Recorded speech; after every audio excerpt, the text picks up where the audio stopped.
Seorang pemuda di Pati, Jawa Tengah nekat membunuh tetangganya yang merupakan perangkat desa Giling, Kecamatan Gunung Wungkal. Pelaku mengaku tak tahan melihat hubungan gelap ibunya dengan korban.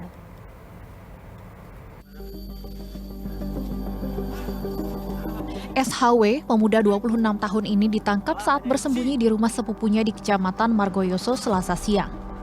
SHW kabur usai melakukan pembunuhan terhadap tetangganya sendiri yang merupakan seorang perangkat desa.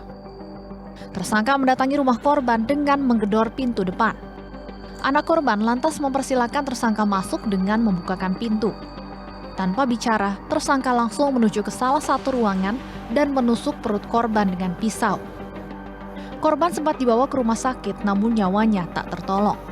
Laki-laki tersebut mengetuk dan dibukakan karena memang tetangga, lalu tanpa banyak ngomong langsung masuk dan mencari korban, di mana saat itu korban sedang di salah satu kamar, selesai melaksanakan sholat subuh, kemudian saat posisi berdiri, pelaku langsung menusuk korban ke arah perut.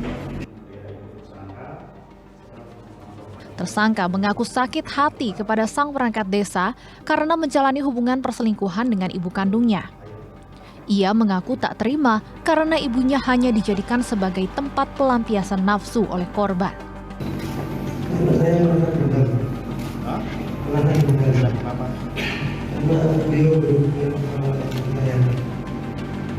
Kamu malam itu mabuk juga? Iya. Mabuk. Gimana sama siapa? Sama Teman-teman. Iya. Ini pisau yang kamu pakai? Iya.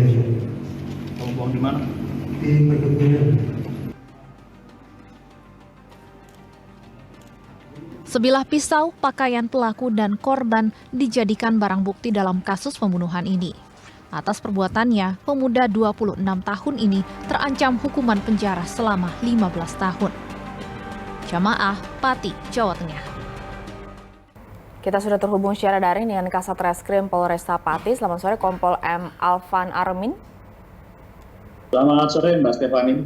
Ya, Pak Alvan, ini kami konfirmasi kembali, berarti sudah mengakukah tersangka bahwa ia melakukan hal tersebut karena sakit hati? Ya, betul. Jadi berdasarkan keterangan tersangka bahwa motif pembunuhan adalah karena adanya kedekatan antara ibu tersangka dengan korban. Pemicu terakhir apa? Itu kan berarti hubungannya tidak mungkin dalam waktu dekat ini, sudah berlangsung sebelumnya. Lantas pemicu sehingga kemudian pelaku nekat menghabisi nyawa korban apa, Pak Alvan? Baik, jadi menurut keterangan tersangka, jadi pada malam hari sebelumnya tersangka minum-minum bersama teman-temannya sampai dengan dini hari sekitar pukul 3.45. Kemudian setelah pulang ke rumahnya, tersangka bertemu ibunya yang sedang di dapur. Lalu tersangka kemudian memarahi ibunya, mengingat terkait dengan hubungan ibunya dengan korban. Lalu setelah memarahi ibunya, tersangka emosi, langsung mengambil pisau dan menuju ke rumah korban dan langsung menusuk korban. Jadi untuk pemicunya adalah diduga karena pengaruh minuman keras tersebut. Oke, berarti pembunuhan dilakukan di bawah pengaruh alkohol begitu ya Pak Alvan ya? Betul, Pak Stefan. Berarti sudah didalami juga tidak ada keterlibatan dari ibu pelaku dalam kasus ini? Baik, untuk hasil penyidikan yang sudah kami lakukan terkait dengan ibu tersangka, saat ini tidak ada keterlibatannya dan kami jadikan sebagai saksi. Siapa saja saksi yang sudah juga dimintai keterangan oleh polisi untuk membantu proses pembuktian? Untuk yang sudah kami periksa sebanyak 6 saksi, yaitu tetangga korban, kemudian teman-teman tersangka yang minum bersama tersangka malam hari sebelumnya juga sudah kami periksa. Kemudian terkait dengan ibu tersangka, sudah kami dapatkan keterangan awal, berikut juga dengan keluarga korban. Apakah memang sudah lama hubungan antara ibu korban dengan ibu tersangka dengan korban, dan apakah ini memang menjadi satu-satunya motif pelaku kemudian melakukan hal tersebut, atau ada kemungkinan lain lagi yang mendukung tersangka untuk menghabisi nyawa korban? Baik, jadi menurut keterangan tersangka, untuk hubungan antara ibu tersangka dengan korban itu sudah lama, sejak tersangka itu kecil.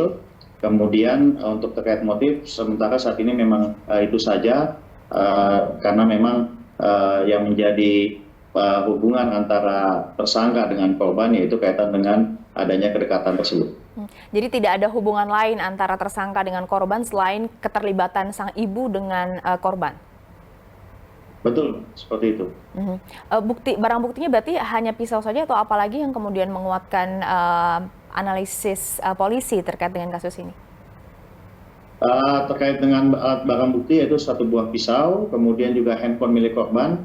Kami juga sudah mempelajari percakapan di handphone korban tersebut, kemudian 26 buah plastik kosong yang berisi bekas minuman keras, kemudian juga gorden dan sajadah yang terdapat bercak darah korban. Berarti saat kejadian ada saksikah, saksi mata yang langsung menyaksikan kejadian tersebut, Pak Alvan? Anak korban. Anak korban menyaksikan secara langsung?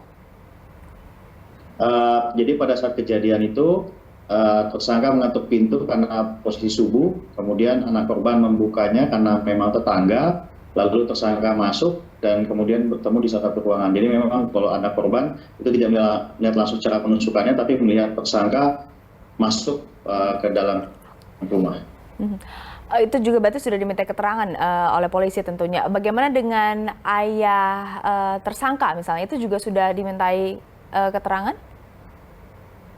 Baik, untuk ayah tersangka saat ini kami sedang mencoba hubungi karena yang bersangkutan itu berada di luar kota, pekerjaan sebagai dompeng emas di daerah Sumatera.